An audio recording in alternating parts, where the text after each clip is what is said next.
Which of the following can not be the probability of an event. इनमें से बताइए कौन एक किसी इवेंट की प्रोबेबिलिटी नहीं हो सकती, है ना। बताओ चलो। तो देखो, हमने बताया था, हमने पढ़ा था कि प्रोबेबिलिटी, किसी भी इवेंट की प्रोबेबिलिटी आपकी 0 से बड़ी होती है ना। क्या होती है बेटा? प्रोबेबिलिटी ऑफ एन इवेंट, ठीक है, 0 से बड़ी होती है या उसके बराबर होती है, और 1 से छोटी होती है या उसके बराबर होती है। ये बात हमको क्लियर है, ये बात तो क्लियर है ना।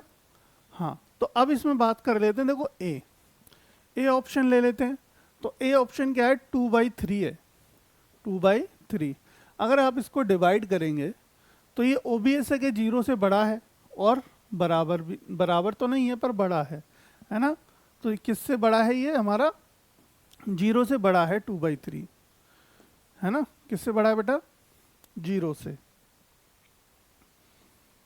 और 1 से छोटा है, 1 से छोटा है, तो definitely it could be a probability. तो ये भी एक प्रोबेबिलिटी हो सकती है ना।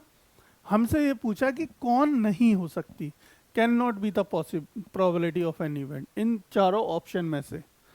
बी को अगर देखें तो बी क्या दे रखा है? माइनस का 1.5 दे रखा है, माइनस का 1.5 दे रखा है। अब ये तो 0 से क्या हो गया? हमारा छोटा हो गया, 0 से ये छोटा हो गया, और 0 से छोटा है तो ये किसी की प्रोबेबिलिटी नहीं हो सकती, है ना।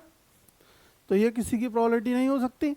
अब सी की बात करें तो इसके लिए हमारा आंसर क्या होगा? हमारा आंसर तो होगा बी, ऑप्शन नंबर बी सही होगा। पर उसके अलावा हमारा सी है, उसको भी देख लें जरा, चेक कर लेते हैं उस सबको। देखो 15% दे रखा है ना। 15% को क्या लिख सकते हैं? 15/100, ठीक है। इसको क्या लिख सकते हैं? 0.15। और ये क्या है? हमारा 0 से बड़ा है, क्या है? ग्रेटर देन है 0 से। तो ये भी किसी की प्रोबेबिलिटी हो सकती है ना। किसी इवेंट की प्रोबेबिलिटी हो सकती है। और डी क्या दिया आपको? 0.7। और ये भी क्या है आपका? 0 से बड़ा है और छोटा है आपका 1 से, है ना।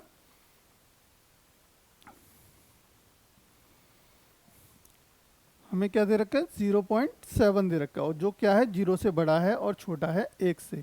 तो it could be a possibility, it could be a probability of an event, ठीक है। ये भी किसी की इवेंट की प्रोबेबिलिटी हो सकती है। समझ आ गई बातें? चारों बातें हमने बता दी। तो हमारा आंसर तो होगा option number B. Option number B, किसी की प्रोबेबिलिटी नहीं हो सकती।